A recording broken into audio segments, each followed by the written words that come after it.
Ladies and gents, Six Figs here from YouTube, and in today's video, folks, we are going to be talking about Dfinity, what's going on in the ecosystem, news. We're going to be talking about charts, baby. Woo! We got a tweet out of Ben Armstrong. Bad stuff going on behind the scenes, says BitBoy Crypto. Just say no to Sam Bankman-Fried, or is it fraud? Senator Schumer and FTX official, they are trying to create a federal bit license. They want to destroy decentralization in crypto so only the elite win. SBF is a wolf in sheep's clothing. This has been his play all along. I could not agree more with BitBoy Crypto, which is someone everybody loves to hate, right? And really, this whole bit license thing, it's not surprising that we have FTX partnering up with the federal government to try and get a bit license passed. FTX cheats to win. They are so desperate to have their projects and their sponsored projects like Solana succeed. Really. When I did all this research back in April, before CryptoLeaks found out, because CryptoLeaks took my information and laid it as the foundation for story number one, you can see that how this research that I did discovered that FTX was doing really fishy things with futures before the tokens even launched. And they targeted Dfinity's internet computer. They targeted Rana Network. Why? Dfinity has a superior blockchain to Solana, which FTX is involved with heavily. Why did they attack Rana Network? Plain and simple. Rana Network is the all-time sales leader in NFTs. Ethereum second, Solana is third. FTX and Solana are out for blood. If you're looking to get any more information on this, you can check out this video. I will link it. The whole situation's a complete disaster and should be criminally investigated. But let's move on to some more positive stuff, folks. Token Day 2049, Day 2. Dfinity is dropping bombs that they are there. Dominic is a panelist that is speaking. So this is very cool. You can see him right up here. He's talking about crypto and the infrastructure of blockchain, things like that. So hopefully everybody is having fun out there. I wish I could have made it out there. Cointelegraph, they're saying nice things about Internet Computer. Finally, Internet Computer founder Dominic W. predicts that Amazon and Google will soon become part of the old centralized proprietary and monopolistic internet. I couldn't agree more with this statement. So you think about it. We've got Web3 now here to replace certain aspects of Amazon and Google. It's not going to always replace them in every single situation, but people will be able to retain more power over their projects and stuff like that, their data, their information, versus shackling up with Amazon and Google. Now, we've got the ICP Flower project, folks, and we had one of the community leaders, Moses, really drop a banger of a tweet. ICP Flower launching October, ending first week of November. So they must be doing some sort of screenshot or a drop, something like that. But you can see that this looks like a Discord screenshot. And we have Ludo actually chiming in. They are planning the end of October, the first week of November.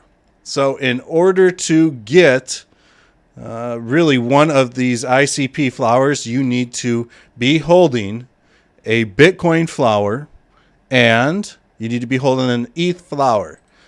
So it is what it is. Right now, you're going to be shelling out close to 400 ICP to acquire both Bitcoin flower and ETH flower.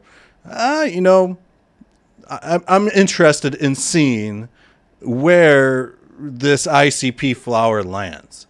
Is this going to be one of those things where it overtakes ETH Flower, Pineapple Punks? Because we got Pineapple Punks nipping at the heels of ETH Flower, which is kind of crazy. So we'll kind of see what happens. I would like to see ICP Flower really get up there with Bitcoin flower. And I am going to be loading my boat personally, not financial or trading advice. Now, Dfinity also announced some incredible news. We are thrilled to announce the HTTPS outcalls feature on the Internet Computer. HTTPS outcalls replace blockchain oracles. And Dieter.icp posted about this. I will link that in the description as well.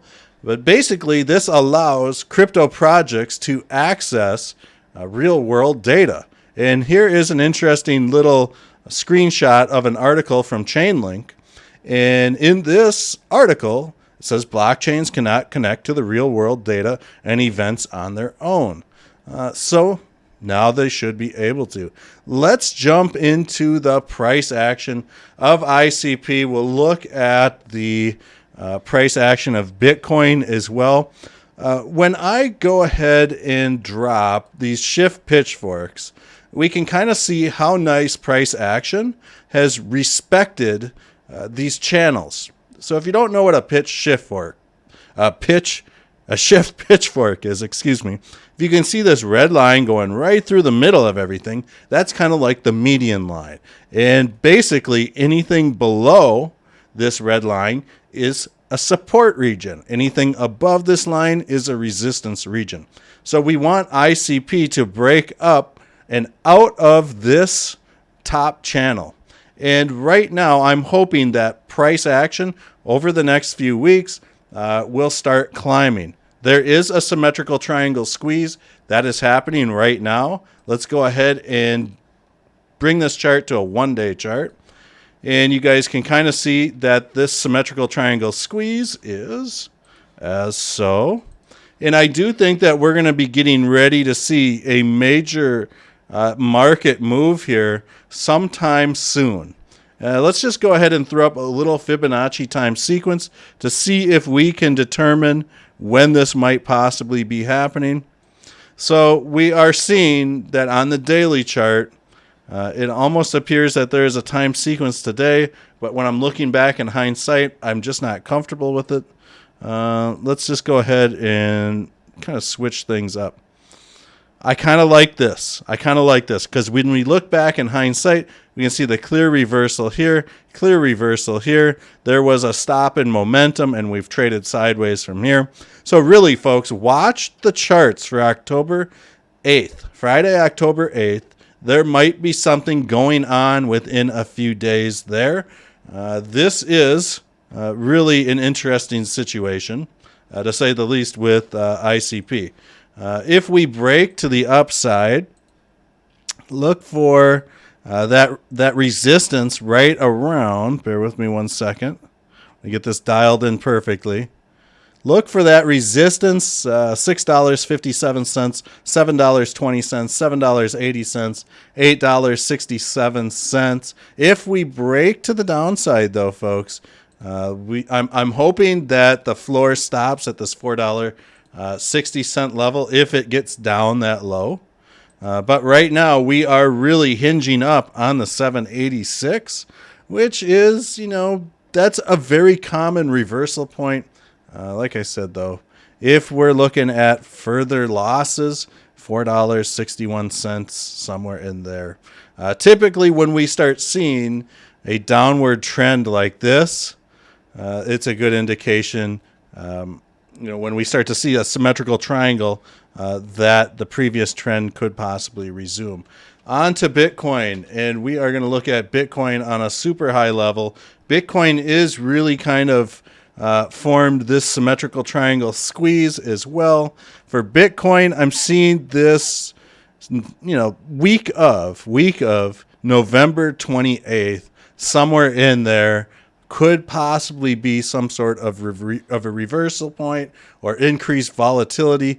I do think that right now we've got a very nice ABCDE corrective wave that has hit the market since last November. We've been going down since last November. Price action, in my opinion, is far away from the Ichimoku cloud.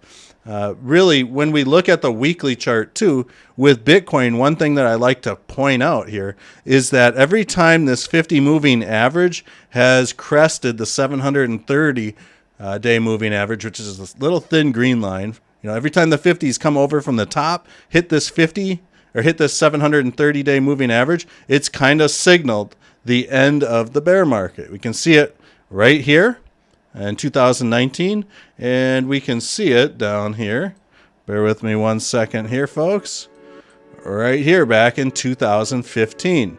That happened. So, I mean, it is what it is. So I hope you guys enjoyed this little overview of what's going on within the Dfinity ecosystem and the price action. I'll see you guys all on the next video.